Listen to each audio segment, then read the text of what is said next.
What is up, YouTube? It's Kingfisher745, and I just wanted to do a short PvP video before the end of the tournament. This morning when I woke up I went on quite a winning streak, and basically I was just trying to raise my rating up because I knew later on I'd have to take a break.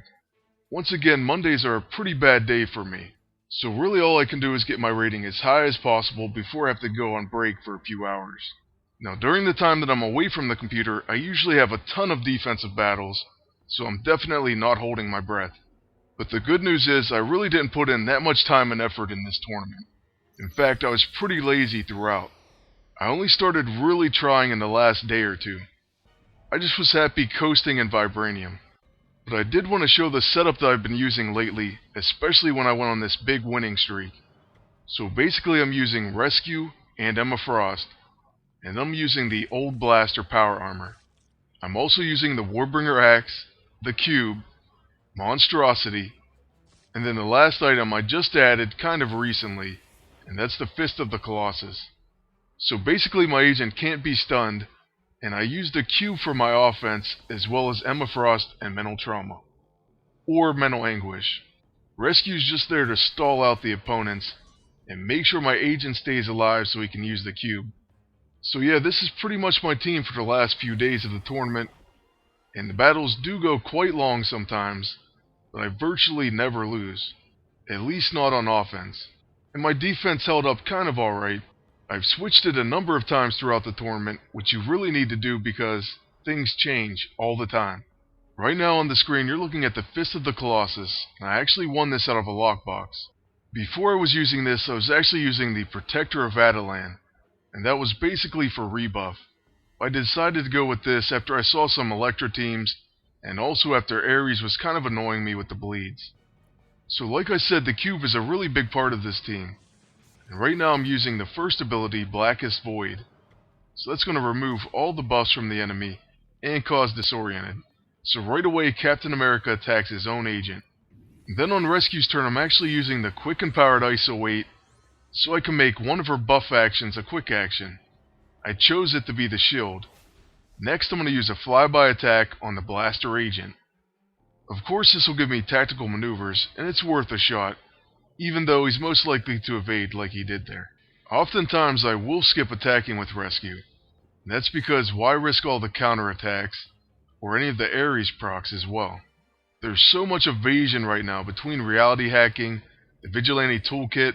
There's teams with Damon Hellstrom, Phantom X, you name it, even Scarlet Witch. So it's so hard to hit people right now. That's why I concentrate on using Mental Trauma, because it's pretty much going to hit every time, at least in part.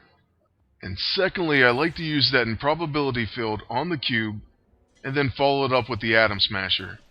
I pretty much never see that ability miss, so it can finish the battle by itself. So I guess that's why this team's successful, and also why the battles last quite a while. Besides using Rescue solely as a shield, I won't even use the Warbringer Axe unless I think it's safe. Which of course is one of the reasons why I do send Rescue in from time to time, because she will place off balance on the agent, or whoever else might have that counterattack that I'm worried about. This team I was facing was kind of interesting. I'm not sure if running Double Bruiser is a good idea, but at the same time, any team with a Cube is dangerous. By the way, I think this is going to be one of those Rescue turns where I don't attack. We're just going to try to use Status Reset, and then go ahead and use Protector Protocol. Regardless, the enemy team does have Mirror Reality, so we might as well wait and see if we can remove it. Now, if I have no way of removing Mirror Reality, I will use Rescue with Flyby Attack. And one of the reasons for this is because she does little damage, and therefore she won't heal as much.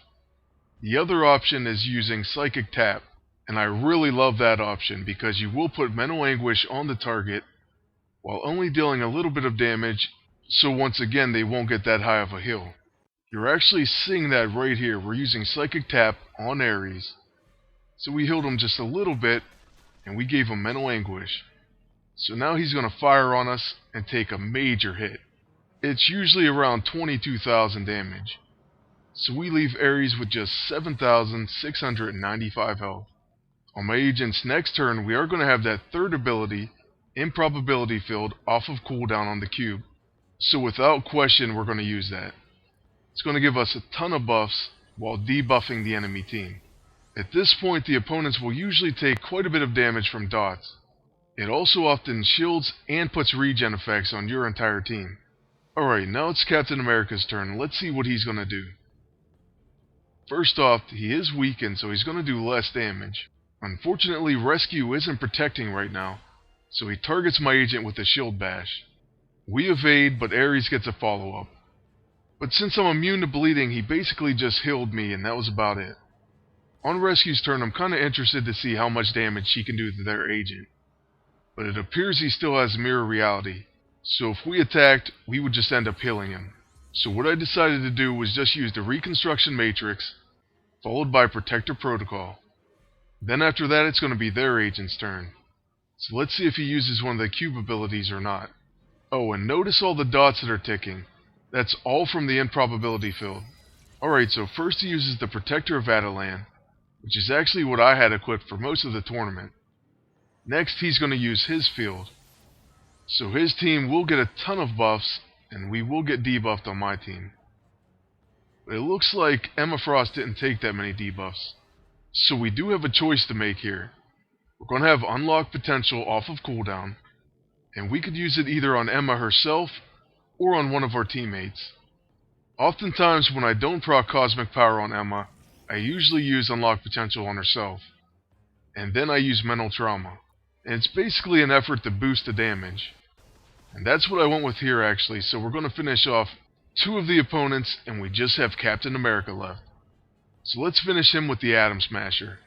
This ability pretty much never fails, and it can pull out an entire battle for you.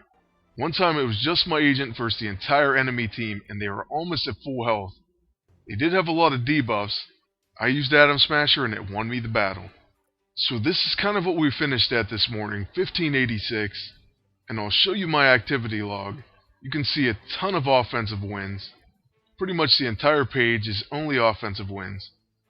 A few defensive wins, a few losses, but I don't believe there's any offensive losses on that page. And after this point I figured I'd only be able to get a few more battles in, and then I was going to be on a pretty long break. Obviously there's no way that rating would hold up for the rest of the day, but hopefully I can get back on a little bit later in the night, just before the tournament ends, and climb back up a little bit.